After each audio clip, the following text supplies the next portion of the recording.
First of all, we'll discuss about the work energy principle in this rotational dynamics. तो rotational dynamics के अंदर जो है work energy principal बहुत important है और वो बहुत इंपॉर्टेंट तरीके से काम करता है। तो वो हमको इसमें समझना है how to use the work energy principle in rotational dynamics.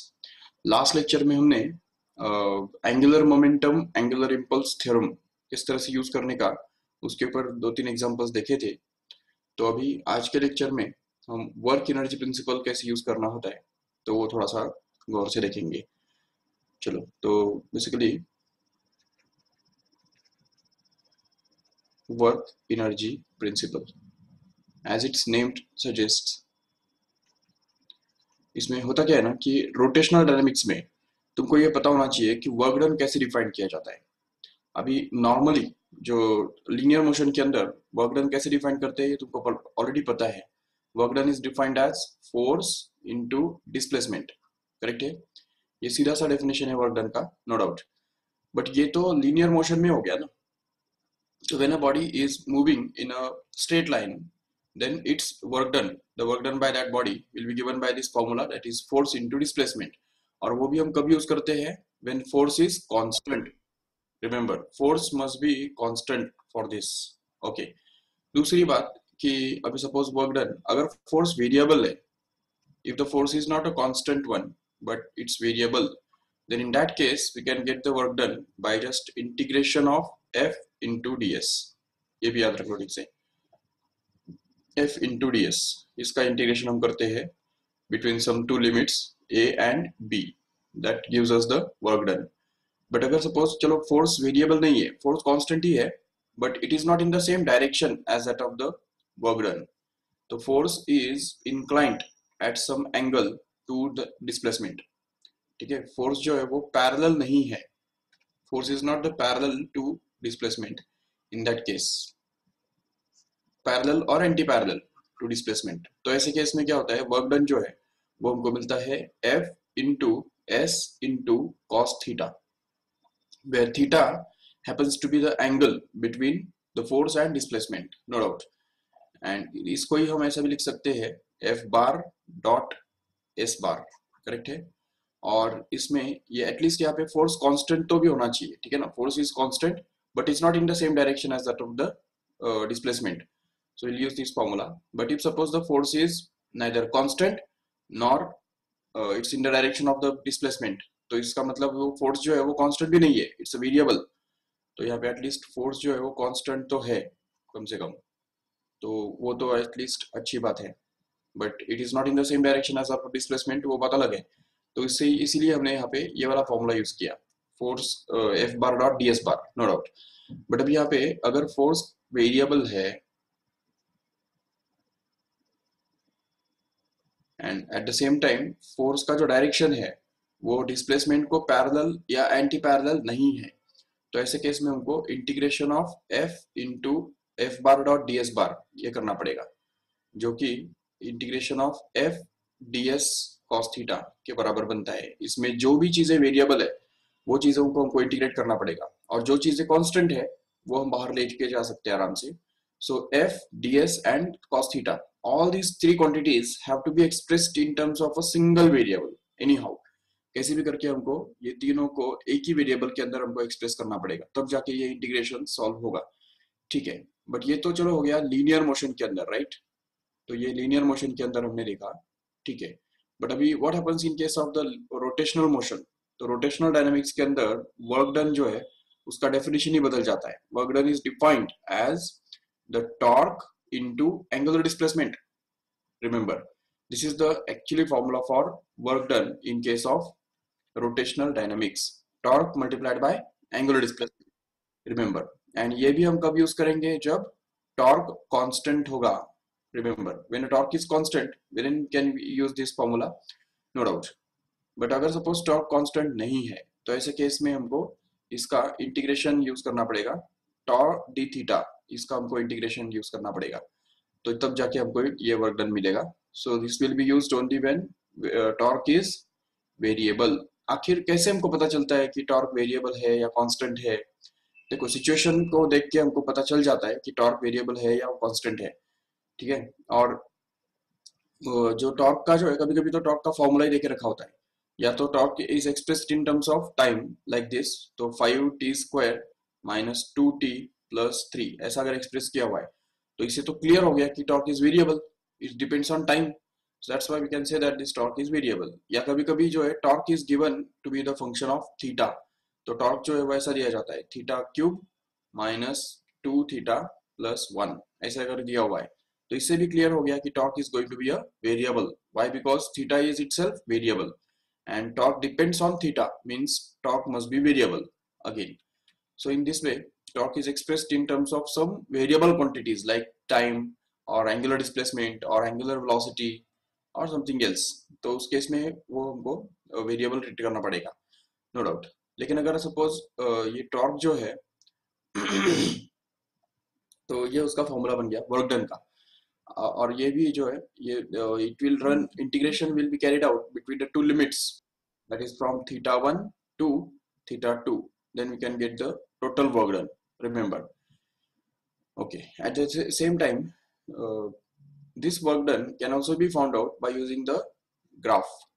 If we have provided with the graph between torque and angular displacement, तो torque और theta के बीच में अगर हमको ग्राफ दिया हुआ है and that graph is just like a straight line or constant or a decreasing straight line or variable curved like this, कैसे भी हो, वो कुछ भी कैसा भी हो सकता है वो ग्राफ, जैसा भी हो, तो उस केस में क्या होता है कि work done by this torque will actually be obtained by finding out the area in under this curve। तो ये पूरा जो टॉर्क का और थीटा के बीच में जो ग्राफ बन रहा है, तो उसके नीचे का जो एरिया है वो एरिया अगर हम फाइंड करेंगे तो ये एरिया ही माना क्या होगा, actually it will be the work done, remember. So work done can be found out to be equal to the area under torque theta graph, remember.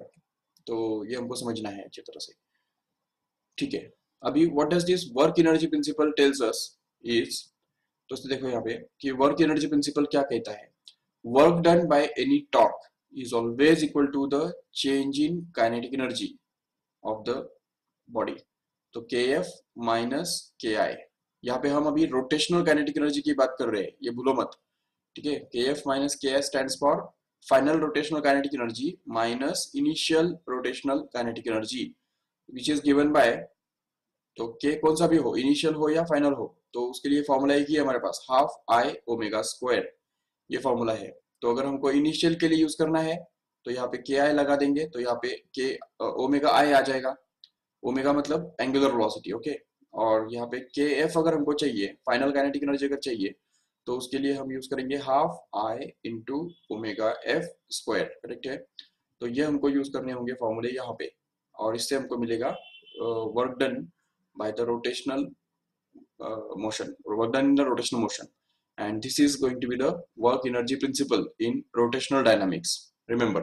अभी यहाँ पे एक बात नोट करने जैसी है कि ये जो वर्क डन है, तो वो वर्क डन जितने भी सारे टॉर्क्स इस बॉडी के ऊपर काम कर रहे हैं, इन सभी टॉर्क्स का रिजल्टेंट होता है, मतलब सभी टॉर्क्स के द्वारा किया हुआ वर्क डन होता है। तो उसमें से कुछ टॉर्क्स जो है वो कंजर्वेटिव टॉर्क्स हो सकते हैं, कुछ टॉर्क्स जो है वो नॉन कंजर्वेटिव टॉर्क्स भी हो सकते हैं। तो अभी जैसे कंजर्वेटिव टॉर्क्स जो है, तो ग्रेविटेशनल मतलब जो फील्ड के अंदर जो टॉर्क बनता है, या स्प्रिंग की वजह से जो टॉर्क बनता है, या मैग्नेटिक फील्ड की वजह से जो टॉर्क आता है, या इलेक्ट्रिक फील्ड की वजह से जो टॉर्क अप्लाई होता है, the all these are the conservative torques. Conservative that means the work done in that case by that torque will get converted into the potential energy. So work done by that torque will cause a loss in potential energy, and work done against that conservative torque will result in increase in the potential energy. तो इसलिए फिर यहाँ पे उस case में ये जो conservative torques जो है, तो उनके द्वारा किया हुआ जो वर्क डन है उसको हम negative potential change in potential energy भी बोल सकते हैं। तो उसके हिसाब से हम ये जो फॉर्मूला है वो मॉडिफाई भी कर सकते हैं आराम से, देखो कैसे।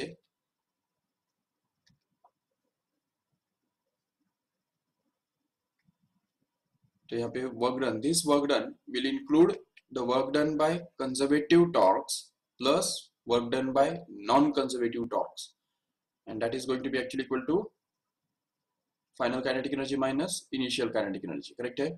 But as we know that work done by conservative torques happens to be simply negative change in potential energy, मतलब minus of delta U, which can also be written as minus of UF minus UI, where UF stands for final potential energy and UI stands for initial potential energy.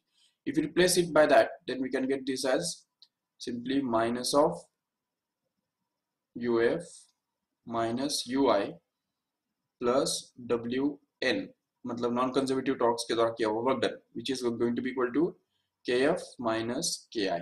And if we just take this minus term, ये negative term जो है वो अगर हमने उस तरफ अगर भेज दिया ये साइड में, तो हमको ये मिलेगा, देखो ठीक से,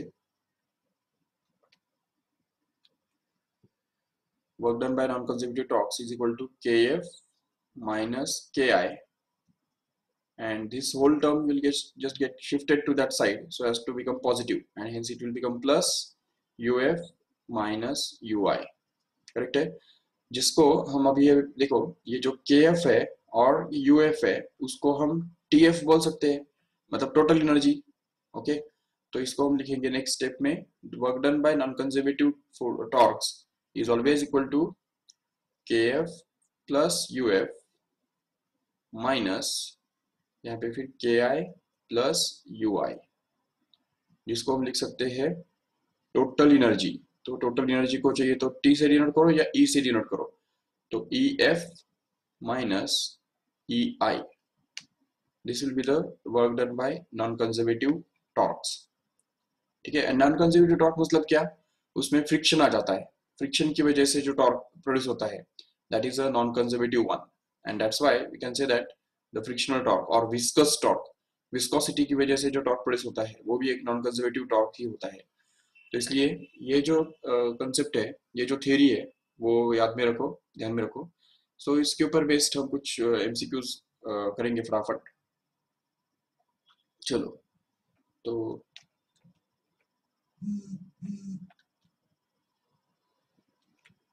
यस, आपको पीपीटी दिख रहा है?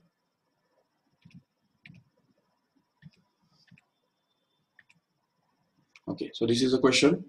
A body of mass 5 kilogram is projected with a velocity u at an angle 45 degree to horizontal. The magnitude of angular momentum of the body when it is at the highest position with respect to the point of projection is. तो देखो, हमको इसका angular momentum निकालना है, magnitude of angular momentum when it is at a highest point of its motion. Okay, तो देखो ठीक से, यहाँ ऑप्शंस है, ओके? तो अब इसमें से देखो होता क्या है कि we want to find out the magnitude of angular momentum at highest point. देखो, अगर हम सपोज ये ड्रॉ करेंगे, डायग्राम ड्रॉ करके देखेंगे ठीक से, ये सपोज हमारा वाई एक्सिस, ये एक्स एक्सिस है, और यहाँ पे हमने बॉडी को प्रोजेक्ट किया, ये ठीक से इस तरह से इसको हमने थ्रो किया। तो जैसे हम थ्रो करेंगे तो बॉडी जो है वो इस तरह से जाएगा और प्रोजेक्टाइल मोशन परफॉर्म करेगा और एक पर्टिकुलर पॉइंट पे, हाईएस्ट पॉइंट पे जाएगा और उसके बाद फिर नीचे यहाँ पे आएगा, ठीक है? तो ये हो गया प्रोजेक्टाइल मोशन। अभी यहाँ पे जब वो जाता है, हाईएस्ट पॉइंट पे जब जाता है, तो उस समय उसका जो वेलोसिटी है वो इस डायरेक्शन में होता है, और ये हमको पता है ऑलरेडी कि इस समय ये हाईएस्ट पॉइंट पे अगर उसका वेलोसिटी, अगर यहाँ पे इनिशियल वेलोसिटी अगर u रहा हो, तो यहाँ पे हाईएस्ट पॉइंट पे उसका वेलोसिटी u cos थीटा रहता है। ये एक बेसिक बात है, भले तुमको प्रोजेक्टाइल मोशन का कुछ बात बाकी पता नहीं भी है, तो भी ये बात जरूर पता रखो कि whenever the body is projected with the velocity u at the highest point, at the lowest point, at some angle inclined at an angle theta, then it has the velocity at a highest point which is given by u cos theta. तो उसका जो highest point पे जो velocity है वो u cos theta हुआ करता है, रहता है। ये बात याद रखो ठीक से। और अभी हमको ये देखना है कि एंगुलर मोमेंटम उसका कितना है at this point, highest point about the origin. तो ओरिजिन अगर वो पकड़ लेंगे तो इस लाइन का परपेंडिकुलर डिस्टेंस हमको निकालना होगा, जो कि ये देखो ये बनता है, जो कि इस h के बराबर ही तो है। देखो, तो ये h के बराबर होने के कारण हम यहाँ पे उसका जो परपेंडिकुलर डिस्टेंस है वो h को ही बोल देंगे। तो इसलिए यहाँ पे हम देख रहे हैं यहाँ पे कि जो एंगुलर मोमेंटम है, तो उसको हम लिख सकते हैं the linear momentum multiplied by perpendicular distance of that line of momentum from the fixed point और ओरिजिन। तो ओरिजिन से उसका जो फिक्स्ड पॉइंट से जो उसका डिस्टेंस है लाइन ऑफ मोमेंटम का, वो कितना दिख रहा है यहाँ पे, वो h है। इसलिए यहाँ पे हमने इस r परपेंडिकुलर के बदले क्या डाल दिया, h डाल दिया, और p के बदले क्या डाल दिया, m into velocity, mass into velocity. Linear momentum मतलब क्या होता है, मास इंटू वेलोसिटी। तो ये है मास और ये है वेलोसिटी। और वेलोसिटी अभी भी जो बताया कि u cos थीटा होता है, बट थीटा कितना दिया है यहाँ पे, 45 दिया है, इसलिए यहाँ पे u cos 45 आ जाएगा। तो mu cos 45 multiplied by h, ये हमको मिलेगा आंसर, जिसमें m into you into cos 45 कितना बनता है, 1/√2। तो इसलिए यहाँ पे ये 1/√2, तो √2 आ गया नीचे। और ये जो h का जो फॉर्मूला है, h मतलब height of the projectile is given by the formula u square sine square 45, या चलो थीटा, यहाँ पे फिलहाल थीटा लिख देंगे, अपॉन 2g, ये उसका फॉर्मूला है। तो इसको हम यहाँ पे अगर यूज करेंगे तो u square into sine square of this theta is going to be 45 once again here, and that is to be divided by 2g, so that it becomes actually u square into sin 45 is 1/√2, right? तो 1/√2 और उसका square अगर हम करेंगे and that is to be divided by 2g, तो हमको ये मिलेगा simply u square into 1/2 and that is to be divided by 2g, which is here। ये देखो यहाँ पे u square upon u square into 1/2 upon 2g, ये जो है वो h का ही वैल्यू यहाँ पे हमने डाला है। और इसको अगर हम सपोज सिंप्लीफाई करेंगे आगे, तो क्या मिलेगा हमको, देखो, तो हमको मिलेगा m into u cube into ये 1/2 इंटू 1/2 1/4 हो जाएगा, और ये √2 के साथ मिलके वो 4√2 बन जाएगा। तो नीचे डिनोमिनेटर में आ गया 4√2g, और बाकी एज इट इज। तो देखो यहाँ पे ये जो है m u cube upon 4√2g, ये बन गया हमारा final answer, which is present there in this option number 2, no, sorry,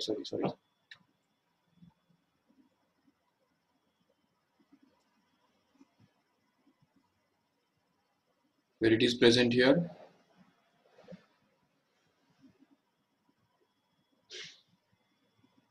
five कहाँ से आया,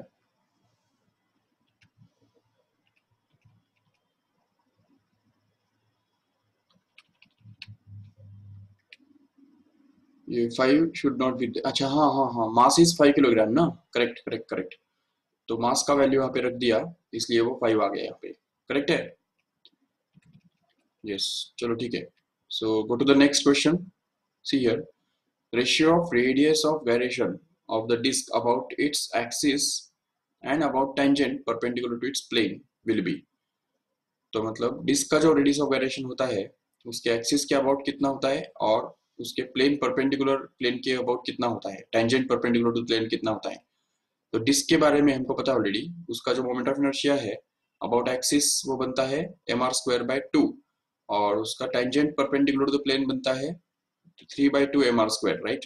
तो इसको अगर दोनों को अगर हम डिवाइड करेंगे मोमेंट ऑफ इनर्शियाज को, तो हमको मिलेगा mm कैंसिल हो जाएगा और 2 कैंसिल हो जाएगा और 1/3 बचेगा।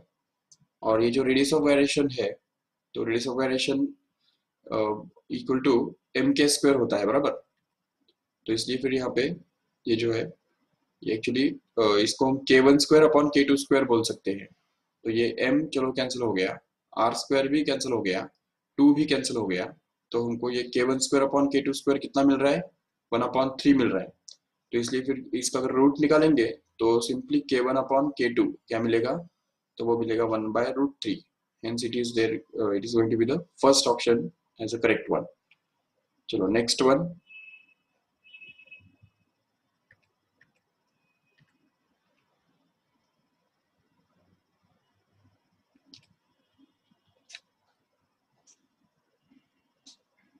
Okay, read the question fast।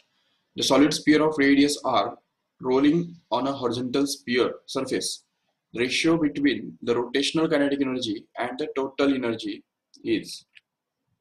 तो ऑप्शन है, ठीक है, कोई भी जो सॉलिड स्फीयर जो होता है, तो सॉलिड स्फीयर अगर हॉरिजॉन्टल सरफेस पे रोल करता है तो उसका रोटेशनल काइनेटिक एनर्जी और टोटल काइनेटिक एनर्जी, तो इनका रेशियो कितना होता है, तो हम निकाल सकते हैं आराम से, क्योंकि हमको ऑलरेडी पता है रोटेशनल काइनेटिक एनर्जी का फॉर्मूला होता है half into M V square into K square by R square. Actually ये जो फॉर्मूला है वो रोटेशनल काइनेटिक एनर्जी का फॉर्मूला तो हमको पता है already, half I omega square होता है, बराबर, हाफ आई ओमेगा स्क्वायर, जिसमें से अभी आई को हम लिख सकते हैं M into V square, correct है, सॉरी एम के स्क्वायर, और यहाँ पे ओमेगा को हम लिख सकते हैं V square by R square, right. So इसीलिए यहाँ पे ये जो half M V square separate ले लिया और ये के स्क्वायर बाय आर स्क्वायर जो है वो ब्रैकेट में डाल दिया, तो इस तरह से ये रोटेशनल काइनेटिक एनर्जी का फॉर्मूला मिल जाता है। और half M V square total kinetic energy का फॉर्मूला क्या होता है वो भी हमको पता है already, half M V square into one plus K square by R square, no doubt. But remember one more thing, that for the solid sphere K square by R square का जो वैल्यू है वो होता है 2/5, याद रखो ठीक से। ये उस दिन भी मैंने बताया था कि सॉलिड स्फीयर के लिए के स्क्वायर बाय आर स्क्वायर का वैल्यू कितना होता है, 2/5 होता है, ठीक है। के स्क्वायर बाय आर स्क्वायर का value for solid sphere it is 2/5. What is it for hollow sphere? It is, याद है क्या बताया था, 2/3। 2/3, करेक्ट है। डिस्क के लिए क्या बताया था, 1/2, हाँ, करेक्ट है। और रिंग के लिए क्या बताया था, 1। 1। तो ये सारे जो वैल्यूज है वो अच्छी तरह से याद रख लो, जिससे हमको पता चलेगा कि ये जो जो वैल्यूज है वो भी अगर हमको मिल जाए तो उससे हमको ये शेप निकालने आना चाहिए, शेप शेप पहचानने में आना चाहिए। और अगर शेप दिया है तो फिर उसका वैल्यू मिलना वो तो कोई बड़ी बात है ही नहीं। तो चलो ये 2/5 ये वैल्यू जो है वो अगर हमने यहाँ पे डाल दिया, जिधर भी के स्क्वायर बाय आर स्क्वायर दिखता है वहां पे 2/5 डालते चलो, तो उसमें हमको नेक्स्ट स्टेप में मिलेगा ये हाफ एम वी स्क्वायर, तो चलो कैंसिल हो जाएगा पूरा, और बचेगा यहाँ पे 2/5 अपॉन 1 प्लस 2/5, करेक्ट है, which is actually going to be 2/5 divided by 7/5, and hence this 5 gets cancelled and we are left with 2/7 as the final answer, which is there in this option number 2 here. Let us see the next question. A solid sphere and a thin spherical shell of same radius rotate about their diameters with the same angular momentum but with different angular velocities. If m1 and m2 are the masses of solid sphere and hollow sphere, and if their angular velocities are in the ratio 1:2, then m1 is to m2 is, whether it is 1/3, 1/3, 3 और 10/3। अच्छा ये दोनों option same कैसे है, ठीक है, there may be some mistake, चलो let us try to solve it. See, solid sphere and thin spherical shell मतलब hollow sphere of same radius rotate about their diameters with the same angular momentum. Okay, इसका मतलब angular momentum is given to be same, right? L1 is equal to L2 दिया हुआ है, so can't we equate their formulae? तो L1 का formula क्या है, I1 into omega 1, which is going to be same as I2 into omega 2. Okay, but अभी next step में क्या होगा, देखो ठीक से, कि I1 के बदले क्या रिप्लेस होगा, 2/5 mr स्क्वायर। क्यों, क्योंकि इट्स अ सॉलिड स्फीयर, पहला वाला जो स्फीयर दिया हुआ है वो सॉलिड दिया हुआ है और दूसरा वाला जो है वो हॉलो है, तो इसलिए सॉलिड स्फीयर का फॉर्मूला होता है 2/5 mr स्क्वायर और हॉलो स्फीयर का फॉर्मूला होता है 2/3 mr स्क्वायर। तो इसलिए, लेकिन दोनों के मासेस जो है वो अलग अलग दिए, m1 और m2 दिख रहा है, बट सेम रेडियस दिया हुआ है, सेम रेडियस मतलब हमको रेडियस को r1 r2 मानने की जरूरत नहीं है। सो let us do that, here it will B 2/5 m1 r square into omega 1, which is equal to 2/3 into m2 r square into omega 2. Okay, so that here we can just cancel this r square from both sides and also 2 from both sides, so that we are left with only 1/5 m1 into omega 1 is equal to 1/3 into m2 into omega 2. Okay, but अभी आगे और दिया हुआ है, देखो ठीक से यहाँ पे कि their angular velocities are in the ratio 1:2. इसका मतलब क्या हुआ, omega 1 upon omega 2 is already given to be 1/2, right? So since angular velocities are in the ratio 1:2, what can we say? Omega 1 or omega 2 must be 2 times of omega 1. If we replace it by that, then we get this as 1/5 into m1 omega 1 is equal to 1/3 into m2 into omega 2. Omega 2 के बदले क्या डालना है हमको? 2 omega 1. So that this omega 1 gets cancelled from both sides, and this m2 in the denominator and 5 in the numerator gives m1 upon m2 to be equal to what? तो ये 5 उस तरफ जाके 5 2s are 10 बनता है, तो ये 10 बन गया और नीचे 3 as it is. So this is going to be the correct answer. Fourth option will be the correct one. Okay, देखो ठीक से. Let us do the next question.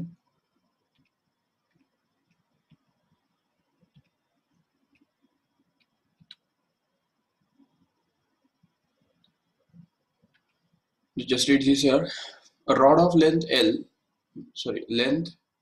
is held vertically stationary with its lower end located at a position P on the horizontal plane. When the rod is released to topple about P, the velocity of the upper end of the rod with which it hits the ground is. तो मतलब देखो situation ऐसा है कि एक rod है जो कि इस तरह से P पॉइंट के साथ अटैच करके रखा हुआ है वर्टिकल ऐसे, और अगर हमने इसको थोड़ा अगर जर्क दिया, थोड़ा अगर टच किया, तो क्या होगा कि ये जो A पॉइंट है, ये A पॉइंट सीधा जाके नीचे इस तरफ आएगा. तो rod will just go on moving like this and then like this, then like this, and then it will just fall on the ground. And we have to find out the velocity of this point here, the velocity of upper end of the rod with which it hits the ground. तो यहाँ पे ये जिस velocity के साथ ये नीचे की तरफ यहाँ पे hit करेगा, तो ये velocity हमको निकालना है. चलो ठीक है. How can you find it out? कौन सा टेक्निक हम यहाँ पे यूज करने वाले हैं? तो देखो यहाँ पे we will have to use the law of conservation of energy, or we can say work energy principle. See here, how will you do that? तो उसके लिए वर्क एनर्जी प्रिंसिपल हमको समझना होगा. तो यहाँ पे कौन सा टॉर्क यहाँ पे वर्क डन कर रहा है मुझे बताओ. If you take this situation somewhat apart, तो अगर इस सिचुएशन को थोड़ा हम क्या करेंगे,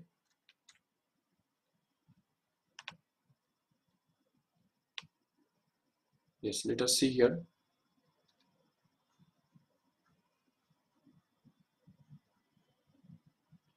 ये देखो अगर ये एक रॉड है,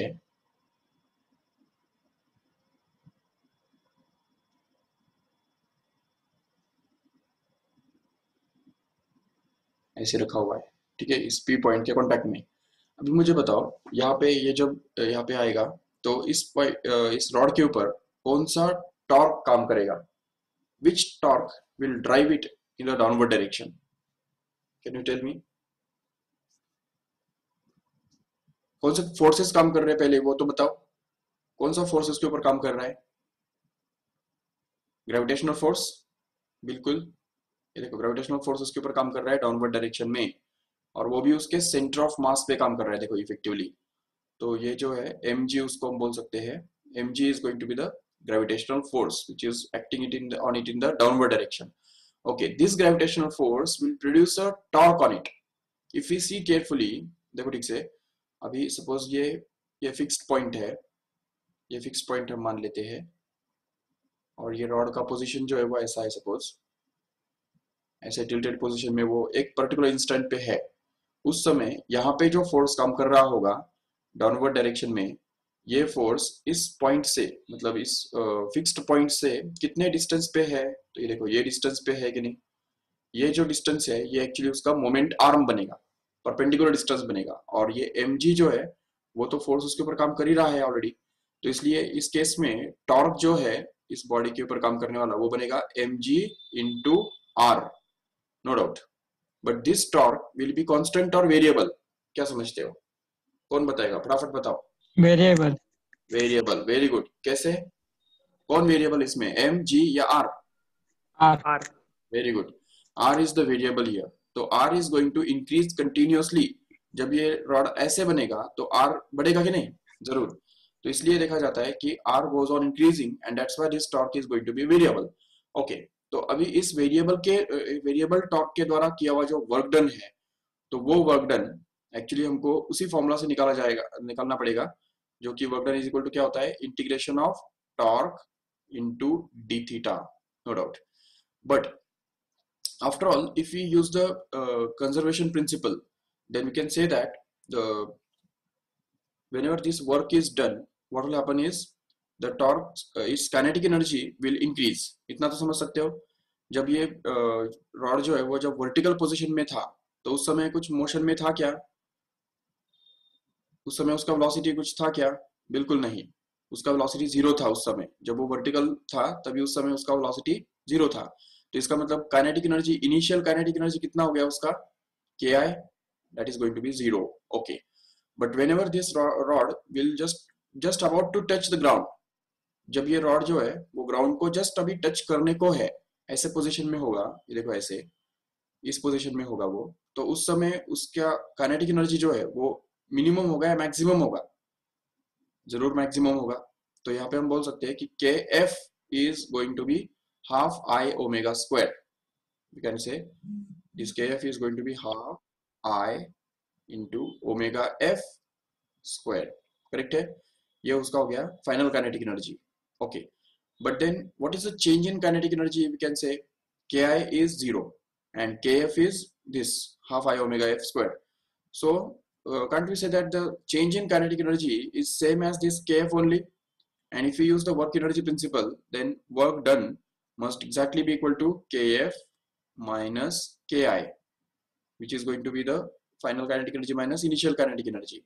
And this should be actually equal to this work is done by the gravitational force, right? तो ये जो वर्क डन है वो ग्रेविटेशनल फोर्स के द्वारा किया हुआ वर्क डन है. And hence gravitational force is a conservative one. And conservative force के द्वारा जो किया हुआ वर्क डन होता है वो directly change in potential energy के फॉर्म में भी अपेयर करता है. तो इसी को हम actually change in potential energy भी बोल सकते हैं. Negative change in potential energy मतलब लॉस इन पोटेंशियल एनर्जी, ऐसा भी बोल सकते हैं. तो we can say this will be minus of uf minus ui, where uf stands for the potential energy of the particle in the final position and ui stands for potential energy in the initial position. तो अगर हम carefully देखेंगे यहाँ पे तो final position में उसका potential energy कितना हो गया? When it is just about on the ground, जब वो ग्राउंड पे सो गया तो उस समय उसका पोटेंशियल एनर्जी तो जीरो बन गया. तो we can say that uf is going to be zero, no doubt. But what is this ui here? तो ui जो है वो यहाँ पे इसका पोटेंशियल एनर्जी यहाँ पे रहेगा सेंटर ऑफ मास का. तो सेंटर ऑफ मास का पोटेंशियल एनर्जी कितना रहेगा इनिशियली जब वो रॉड वर्टिकल था? तो ui को हम लिख सकते हैं ui is equal to m, that is the mass of the rod, into g into h. h मतलब क्या है यहाँ पे? l/2. देखो ठीक से, l/2 मतलब उसका तो लेंथ का आधा. तो ये बन गया ui. And if we replace all this values here in this formula, then we can get this. चलो यहाँ पे एक अच्छी बात यह है कि हमको वर्क डन निकालने की जरूरत नहीं पड़ रही है, क्योंकि पोटेंशियल एनर्जी और काइनेटिक एनर्जी का चेंज यूज करके ही हमको आंसर मिलने वाला है. No doubt we can find out the work done also, वो भी मैं करके दिखाता हूँ चाहिए तो. बट अभी देखो काइनेटिक एनर्जी का ये इतना ही अगर पार्ट हम यूज करेंगे तो भी हमको आंसर जो है वो आराम से मिल जाएगा.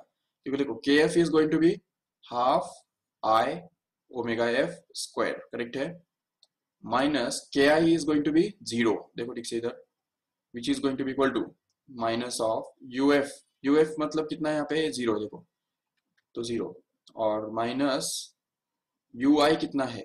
तो वो ui है ये देखो ये इधर. तो सेंटर ऑफ मास का इनिशियल पोटेंशियल एनर्जी जो कि m इंटू जी इंटू l/2 बनता है. ठीक है, अभी इसको अगर हम सॉल्व करेंगे आगे तो हमको मिलेगा half I omega f square is equal to, ये माइनस ऑफ माइनस बन जाएगा प्लस, और हमको मिलेगा mgl/2. ओके, बट अभी इससे भी आगे जाके हम ये निकाल सकते हैं, मोमेंट ऑफ इनर्शिया ढूंढ सकते हैं. देखो moment of inertia, what point this rod is rotating about, whether it is about mid point और अबाउट एंड पॉइंट, कौन बताएगा? रॉड जो है ये ऐसा गिरने वाला जो रॉड है वो एंड पॉइंट के अबाउट रोटेट हो रहा है या मिड पॉइंट के अबाउट रोटेट हो रहा है? जल्दी बताओ. And point. एंड पॉइंट के अबाउट रोटेट हो रहा है. अगर मैं ऐसा पेन अगर रख दूं यहाँ पे और वो पेन अगर ऐसा रोटेट होके अगर गिर जाए तो वो तो एंड पॉइंट के अबाउट रोटेट होगा ना, जरूर। तो इसलिए एंड पॉइंट के अबाउट रॉड का मोमेंट ऑफ इनर्शिया कितना होता है बताओ।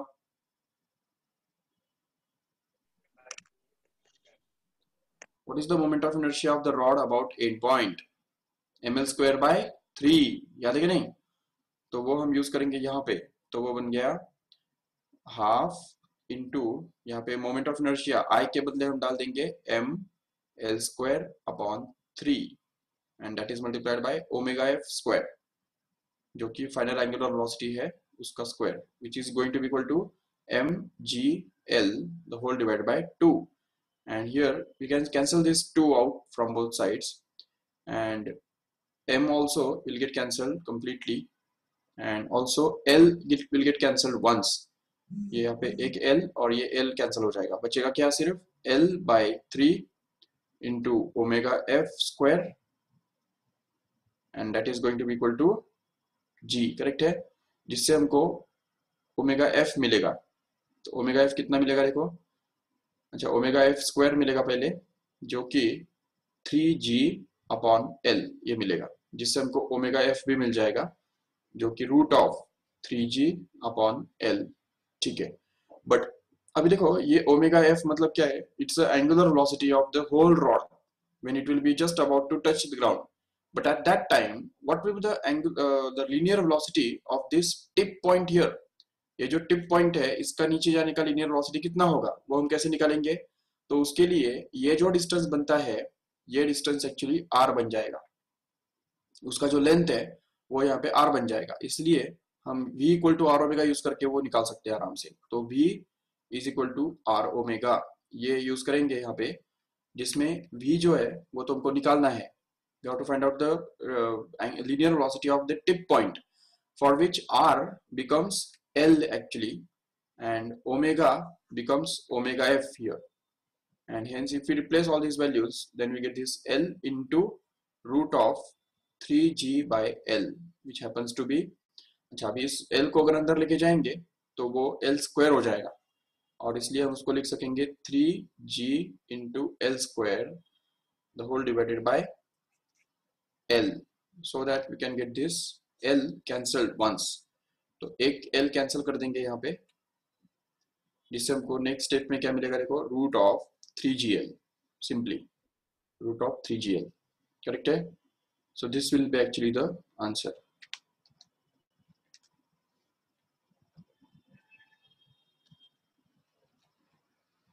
Yes, √3gl will be the answer. Check.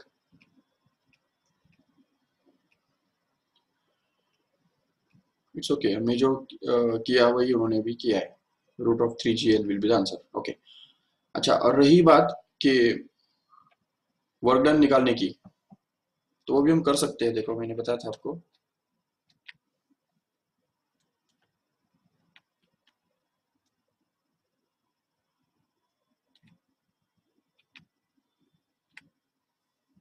देखो we can find out the work done also.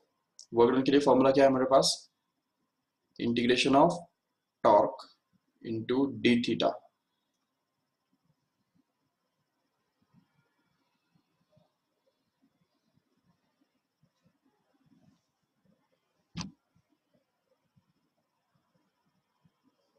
and torque is nothing but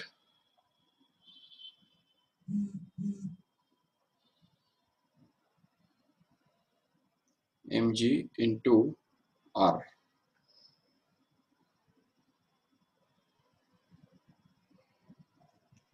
या r को हम x बोल सकते हैं, x into d theta।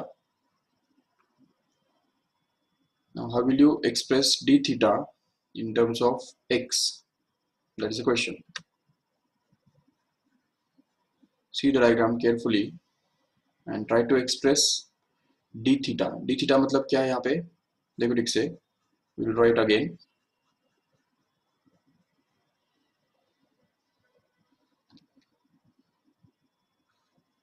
ये सपोज सरफेस है, ये सपोज उसका पोजीशन है, instantaneous position.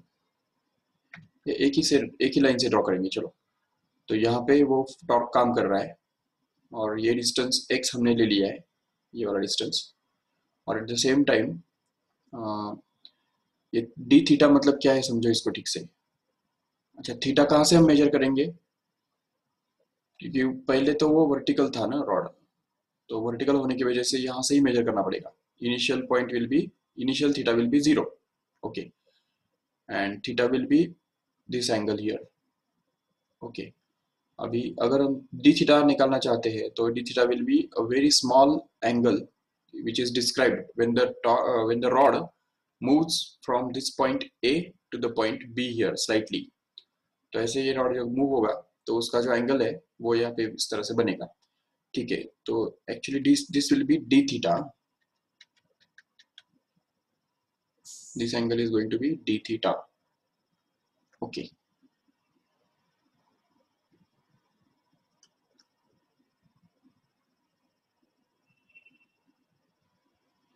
Okay, we cannot express d theta in terms of x, but we can surely express x in terms of d theta. See how? Because जिस समय वो ऐसा बना हुआ होगा तो उस समय इस पॉइंट के ये जो पॉइंट है इसका यहाँ से डिस्टेंस कितना होगा, ये टोटल लेंथ उसका जो है वो तो l है, नो डाउट। तो रॉड का लेंथ l है, तो ये डिस्टेंस कितना होगा, उसका आधा सेंटर ऑफ मास है ना ये। तो सेंटर ऑफ मास का ये यहाँ से डिस्टेंस कितना होगा, l/2 होगा जरूर। और l/2 का अगर हम प्रोजेक्शन देखेंगे नीचे तो कितना बनेगा, अगर ये एंगल हमको मिलता है तो उसके हिसाब से उसका l/2 इंटू कॉस थीटा बनना चाहिए था, लेकिन ये यहाँ पे अभी ये x जो है वो l/2 इंटू साइन थीटा बनेगा। ये समझ सकते हो आराम से, चेक करो, l/2 साइन थीटा समझा कैसे, क्योंकि ये जो डिस्टेंस है ये सेम ही तो है ना अभी ऑलरेडी, तो इसलिए इस थीटा का अपोजिट साइड ये है, x है, और उसका हाइपोटेनियस मतलब ही l/2 है, इसलिए sin theta will become x upon l/2, so that x will become equal to l/2 sin theta.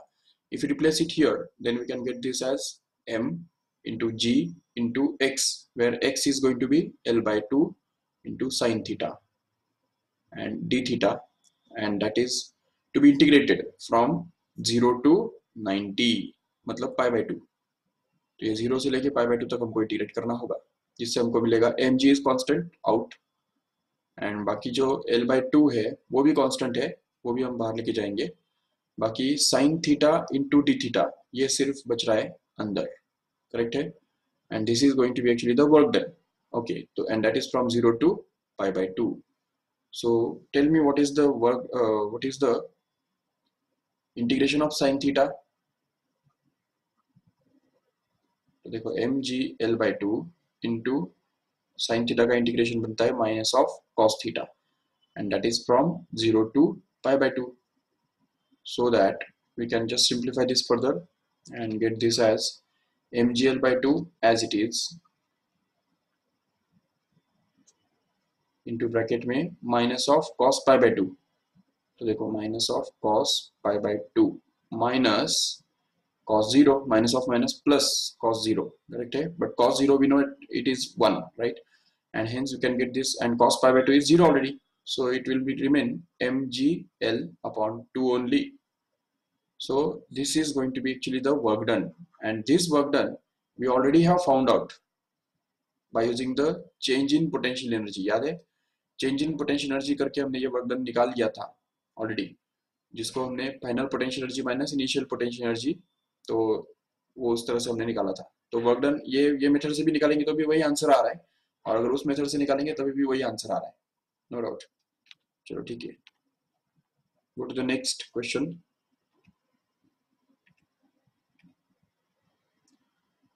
The radius of gyration of rod of length L and mass m about axis perpendicular to its length and passing through its point at a distance L/3 from one of its radius is।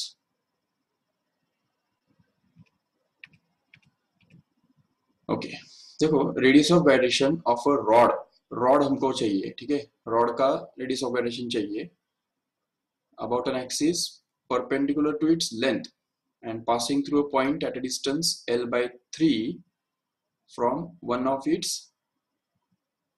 end चाहिए, and, radius नहीं, and point, okay. तो simple सी बात है, अगर कोई rod है तो उसका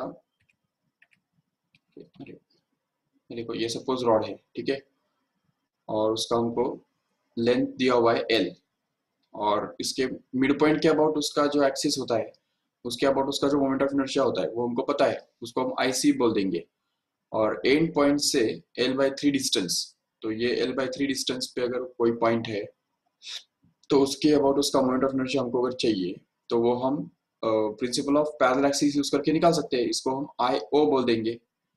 तो ये डिस्टेंस उसके लिए हमको लगेगा, करेक्ट है। तो ये डिस्टेंस कैसे निकालेंगे, क्योंकि हमको पता है ऑलरेडी कि ये जो टोटल डिस्टेंस होता है वो L/2 होता है, बराबर। और उसमें से ये L/2 अगर L/3 अगर हमने माइनस कर दिया तो बचेगा कितना, तो ये देखो L/2 minus L/3 actually becomes 3L minus 2L upon 6, which means it is L/6 only।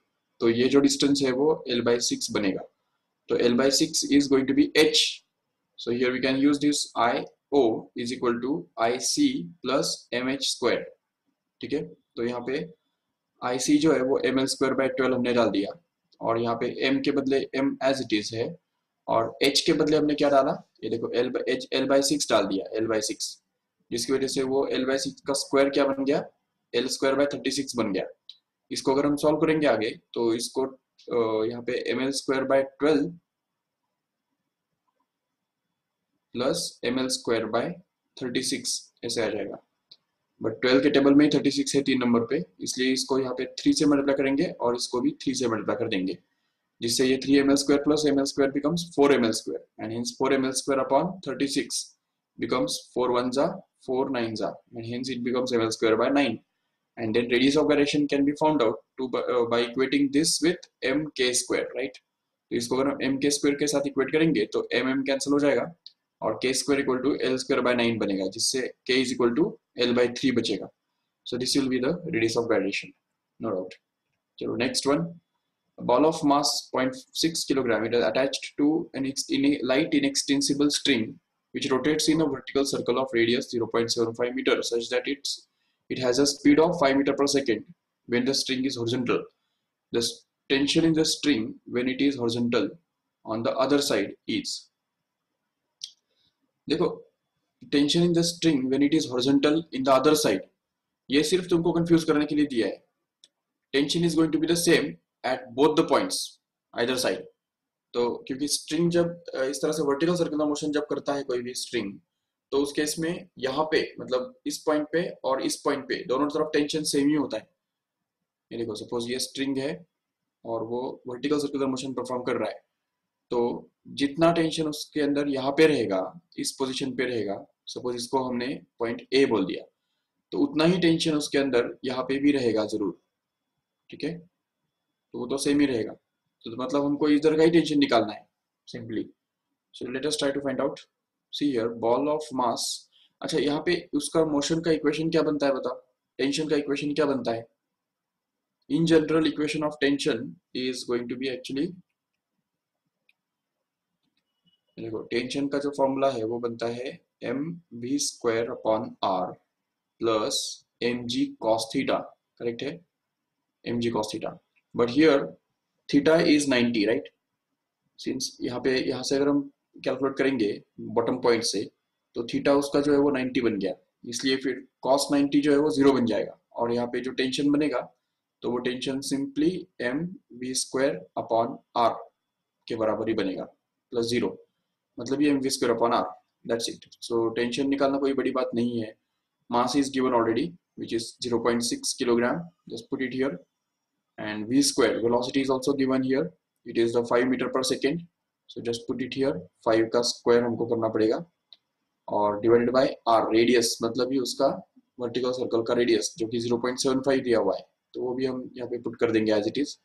तो इसको अगर हम सॉल्व करेंगे आगे तो t becomes equal to 0.6 into 25, correct है, and that is to be divided by 0.75, मतलब ही उसको हम लिख सकते हैं 75 into 10⁻², okay, so that is 25 cancels with 75 leaving behind 3 here, and 3 cancels with this 0.6 leaving behind 0.2 here, So we can get in the next step that 0.2 into 10 raised to plus 2 मतलब ही वो बन गया 0.2 into 100 मतलब 20. That's it. So it should be the 20 Newton.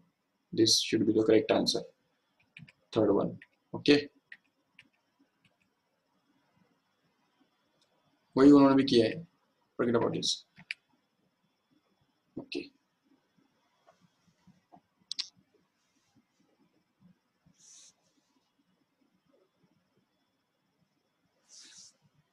Okay, so let us stop here. ये question हम next time करेंगे. याद रखो 7 क्वेश्चंस हमने किए थे कि या इस लेक्चर में. सो उसके आगे का जो क्वेश्चन है वो हम नेक्स्ट टाइम करेंगे. ठीक है, तो इसका स्क्रीनशॉट ले लो और याद रखो ये question and try to do yourself.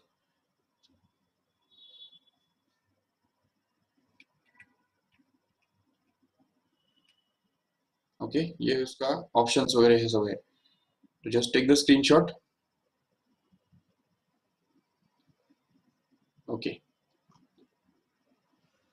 चलो ठीक है, फिर हम यहाँ पे रुकते हैं.